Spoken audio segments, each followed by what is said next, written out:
परमहंसाय स्वादित चरण कमल चिन्ह मकरंदाय भक्त जनमानस निवासाय श्री रामचंद्राय ध्येयं सदा परिभवग्नभीष्टदोहम् तीर्थास्पदं शिवविरञ्चनुतं शरण्यम् भृत्यार्तिहं प्रणतपालभवाब्धिपोतम् वन्दे महापुरुष ते चरणारविन्दम् त्यक्त्वा सुदुस्त्यज सुरेप्सितराज्यलक्ष्मीं धर्मिष्ठे आर्यवचसा यद्गादरण्यम् मायामृगं दयितेप्सितमन्वधावत् वन्दे महापुरुष ते चरणारविन्दम् वंशी विभूषितकरा नवनीरदाभा पीताम्बरदरुणबिम्ब हलाधरोष्ठाः पूर्णेन्दुसुन्दरमुखा दरविन्दनेत्राः कृष्णात् परं किमपि त्वमहं न जाने नारायणं नमस्कृत्यं नरं चैव नरोत्तमं देवीं सरस्वतीं व्यासं ततो जयमुदीरयेत्। गुरुर्ब्रह्मा गुरुः विष्णु गुरुर्देवो महेश्वरः गुरुः साक्षात् परब्रह्म तस्मै श्री गुरुवे नमः। श्री सीतानाथ समारंभां श्री रामानंदार्य मध्यमाम् अस्मदाचार्य पर्यन्ताम्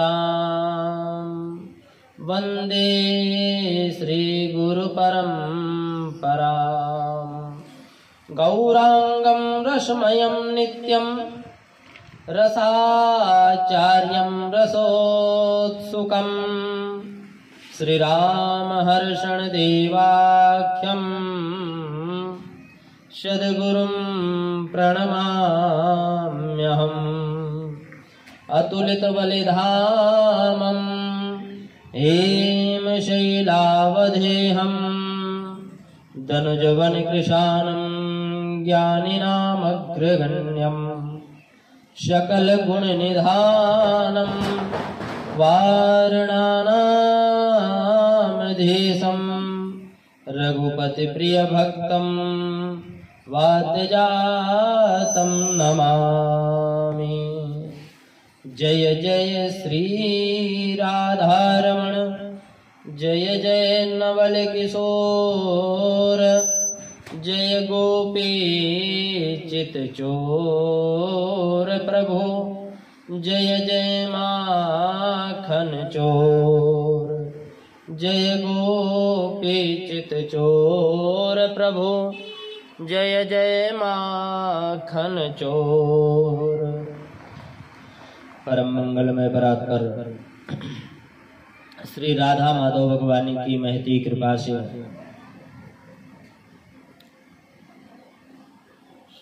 सतगुरुदेव भगवानी की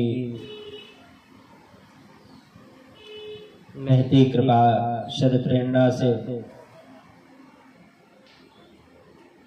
आश्रम में दिव्य महापुरुषों की श्री चरणों में बैठ करके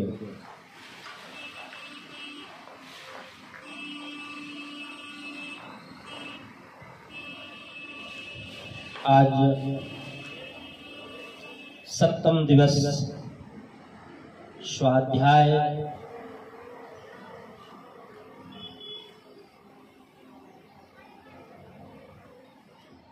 में हम लोग प्रवेश कर रहे हैं।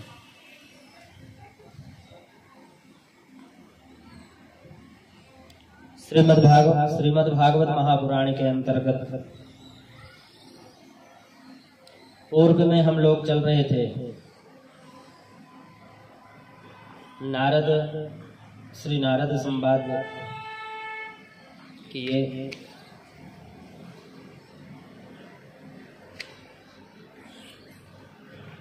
और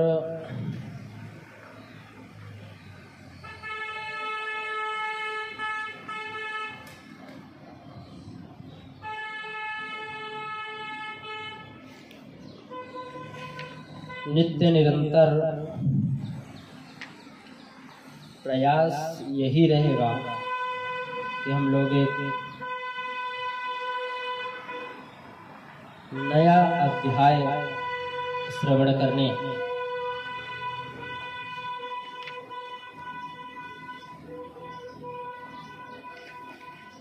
आध्यात्मिक के आनंद में हम लोग अपने आप को आनंद मनाएं।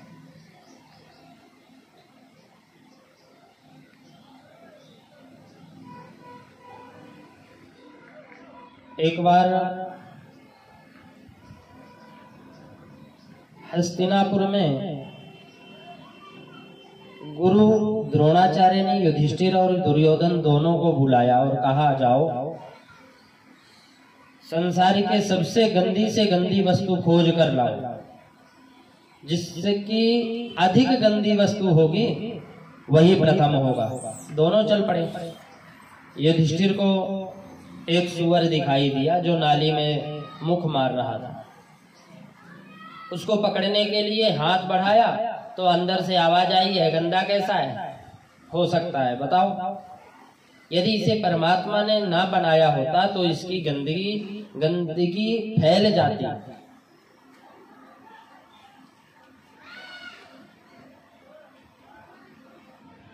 यदि इसे परमात्मा ने ना बनाया होता तो इतनी गंदगी फैल जाती कि जीवन दूभर हो जाता।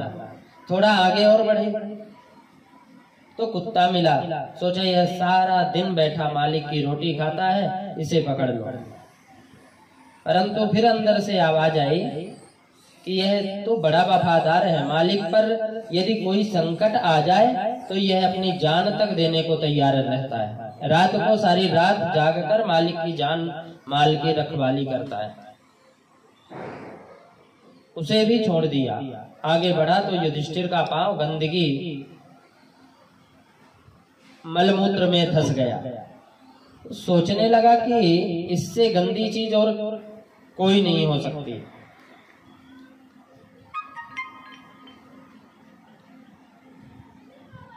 फिर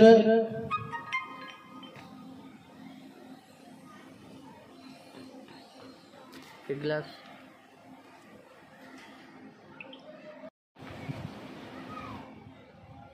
ज्यों ही उठाने को हाथ बढ़ाया तो आवाज आई, गंदगी मैं नहीं, गंदा इंसान है, जिसके सहयोग से मुझे गंदगी का नाम दिया गया। मैं सुबह लाल लाल खट्टा मीठा सेव था। तूने मुझे अपनी भूख शांत करने के लिए मुझे खाया और मुझे गंदा बनाकर बाहर निकाल दिया। यदि मुझे गाय खा लेती तो मैं गोबर बनता और दुनिया मेरा प्रयोग जलाने में करती। फिर उसकी राख बनती, राख भी बर्तन साफ करने में काम आ जाता। इसलिए मैं गंदा नहीं, मानव के संसर्ग से गंदा बन गया। युधिष्ठिर कि समझ में आ गया कि मानव ही इस दुनिया की सबसे बदतर गंदी वस्तु है। प्रायः काल हुआ, दोनों गुरुदेव के सामने उपस्थित हुए।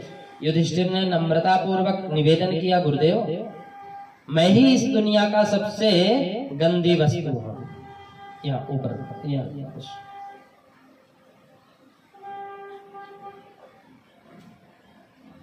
सबसे गंदी वस्तु हूँ।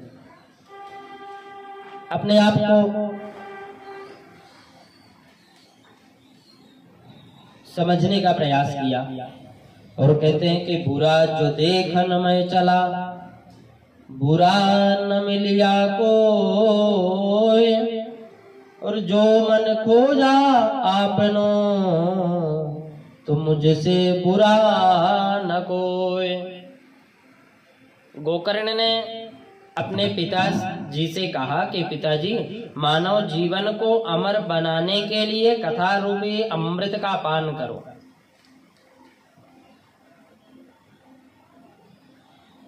तथा सेवा करो, सुमिरन करो, सत्संग की त्रिवेणी पे जाकर के स्नान किया करो, अपने जीवन को सफल बनाओ। और कहा है कि गोकर्ण ने संसार की नश्वरता का उपदेश देकर अपने पिता को अनासक्त बनाया और कहा कि पिताजी, जिसने भी श्री राज जी के अपनी जिह्वा से गुणगान गाए,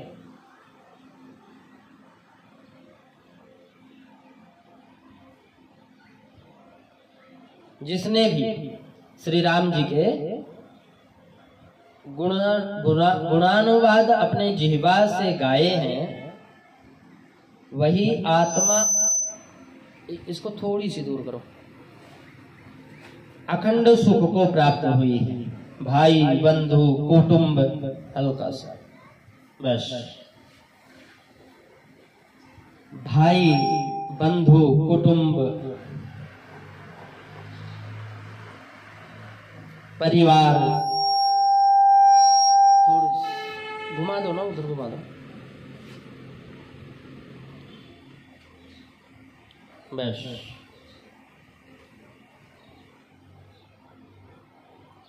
सब स्वार्थ से प्रीति करते हैं। निष्काम प्रेम करने वाला यदि कोई है तो केवल परमात्मा ही है, जो संत महात्मा आदि के रूप में आकर मोह पास में बधी हुई आत्मा को छुड़वाते हैं। बाकी सारा संसार नाटक है, खेल है, तमाशा है। इस प्रकार अपने पिता को गोकर्ण ने तीर्थाटन भी करवाया और तन से, मन से, कर्म से, धन से बहुत से सेवा की। अंत में आत्मदेव परमात्मा में लीन हो गए।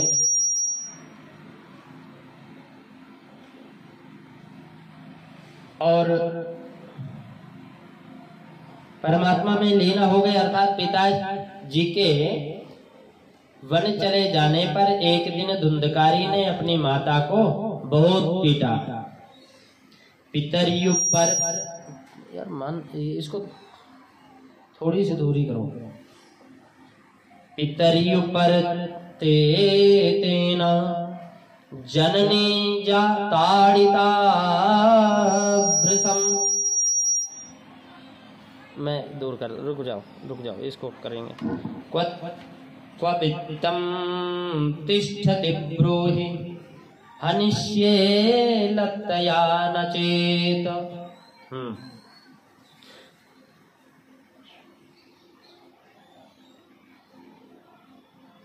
धुंधकारी ने अपनी माता को बहुत पीटा और कहा, बता धन कहाँ रखा है, नहीं तो अभी तेरी जलती लकड़ी से खबर ले लूंगा।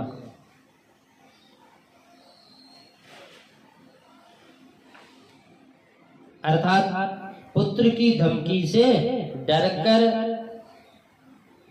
और उसके उपद्रवों से दुखी होकर वह रात्रि के समय कूपे पातः कृतौ रात्रौ तेन सा निधनम गता।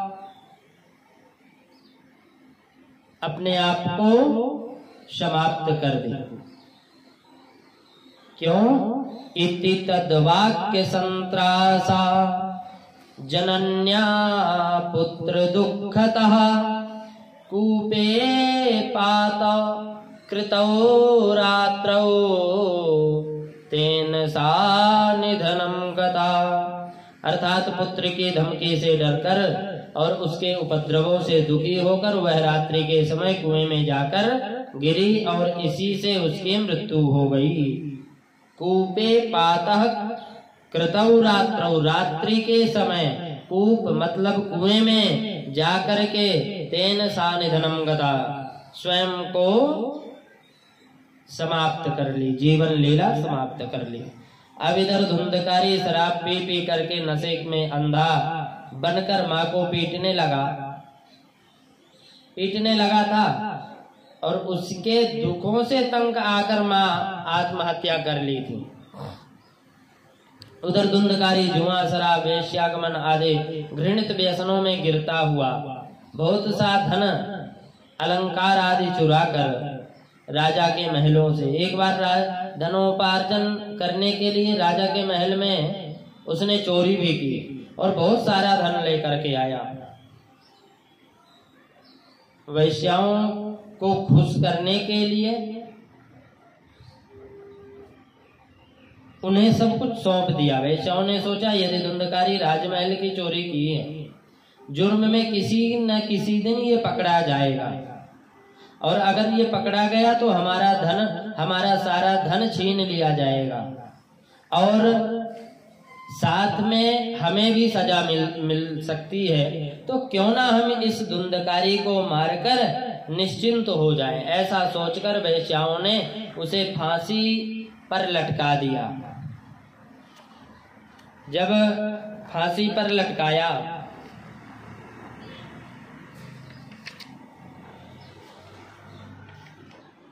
लेकिन पापी की आत्मा इतनी जल्दी निकलती नहीं है।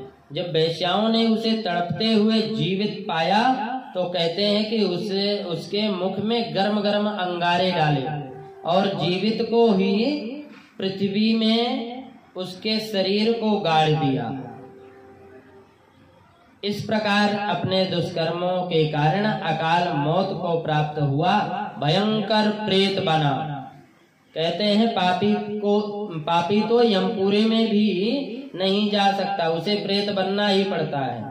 यह हिंदू सनातन धर्म की मान्यता है कि जिसकी अकाल मृत्यु होती है अथवा जो आत्महत्या करते हैं, जो आत्महत्या करके मरता है, उसकी सदगति नहीं होती और उसकी आत्मा भटकती रहती है, तो उसकी सदगति करवानी पड़ती है। गया जी जाकर पिंडदान करने से, श्राद्ध आदि करने से वह आत्मा भूत प्रेत पिशाच आदि की योनियों से छुटकारा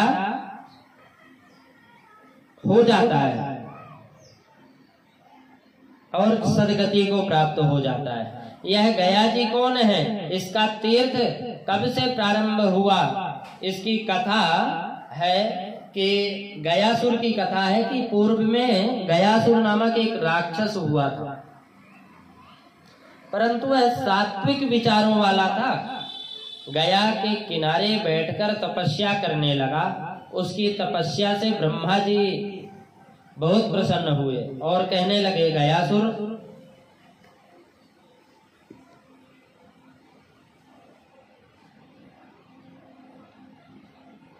मैं तुम्हारी तपस्या से प्रसन्न हूँ और देव दर्शन कभी खाली नहीं जाता, इसलिए वरम ब्रूहि वर मांगो। गया हंसने लगा और कहा, उस पुत्र को धिक्कार है जो स्वयं समर्थ होकर भी पिता से कुछ मांगता है।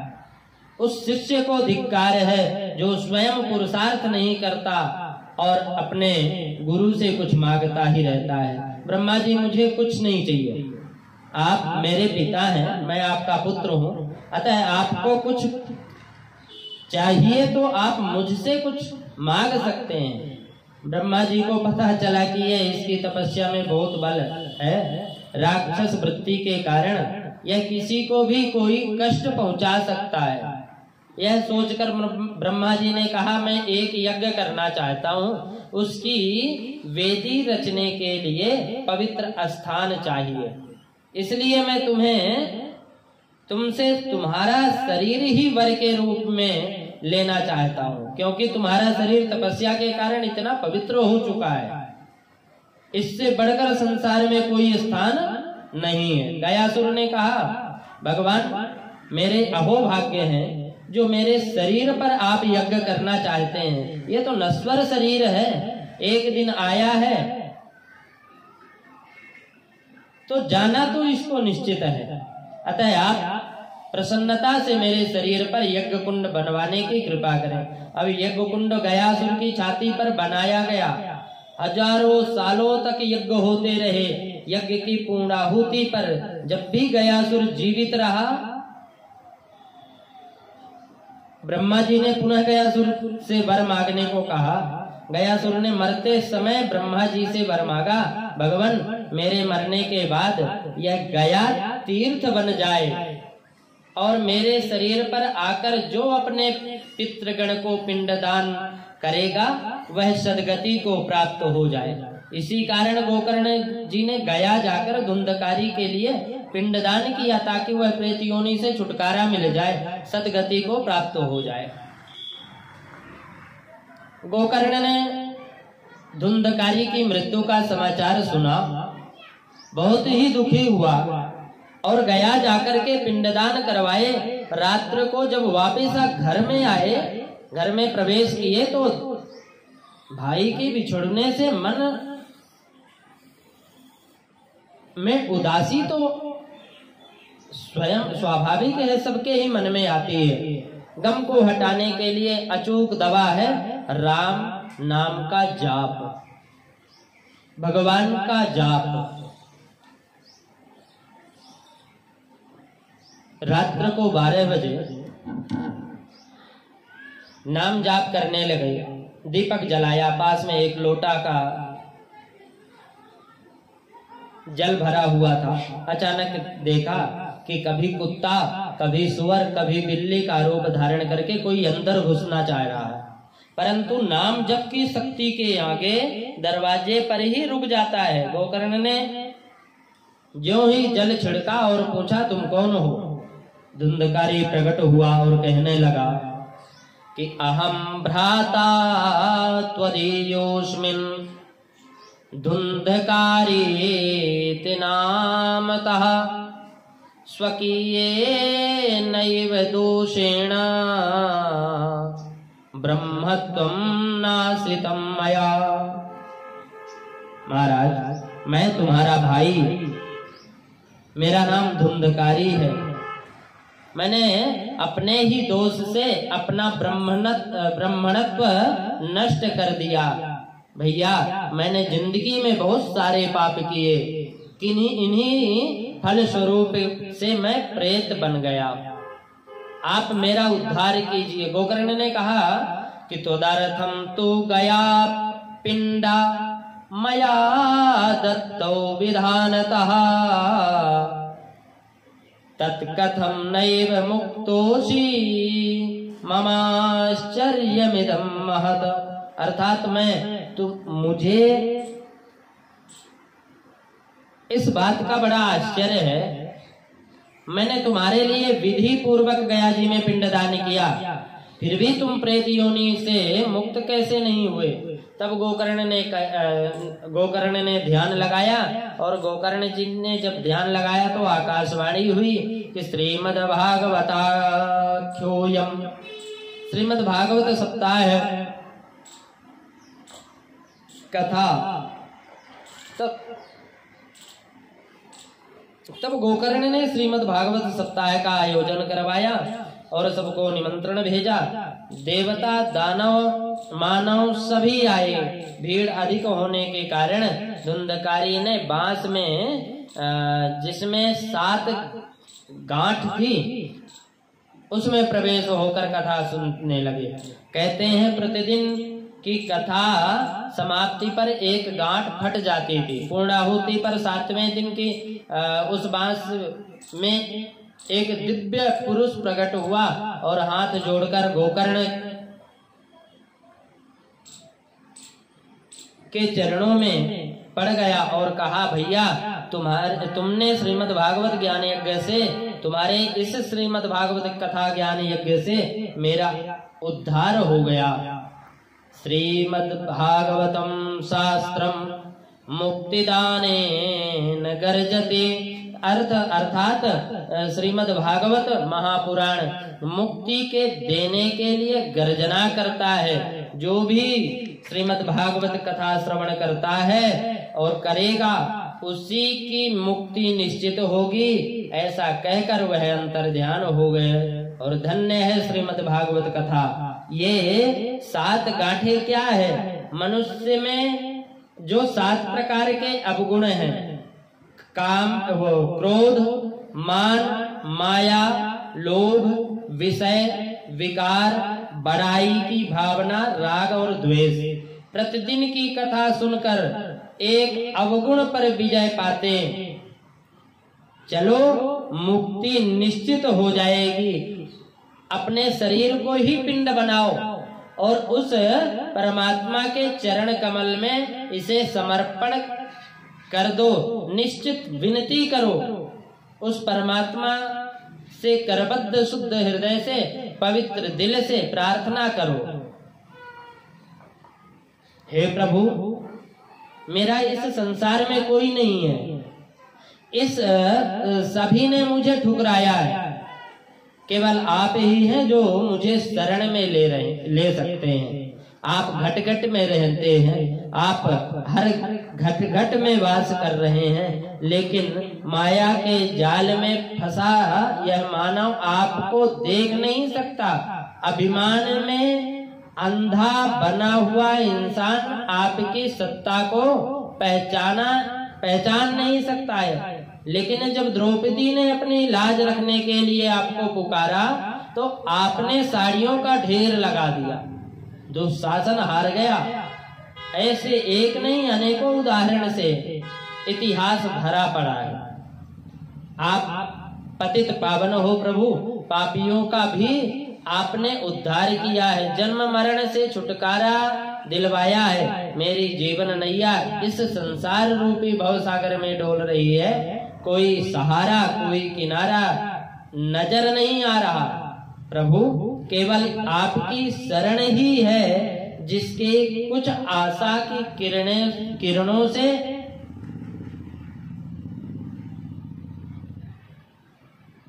तड़पते हृदय को राहत की सांस मिलती है। इस प्रकार द्रवित हृदय की पुकार सुनकर कोमल हृदय श्री राम चरणों की शरण देकर आवागमन से मुक्ति करा देते हैं। बोलो वृंदावन बिहारी लाल की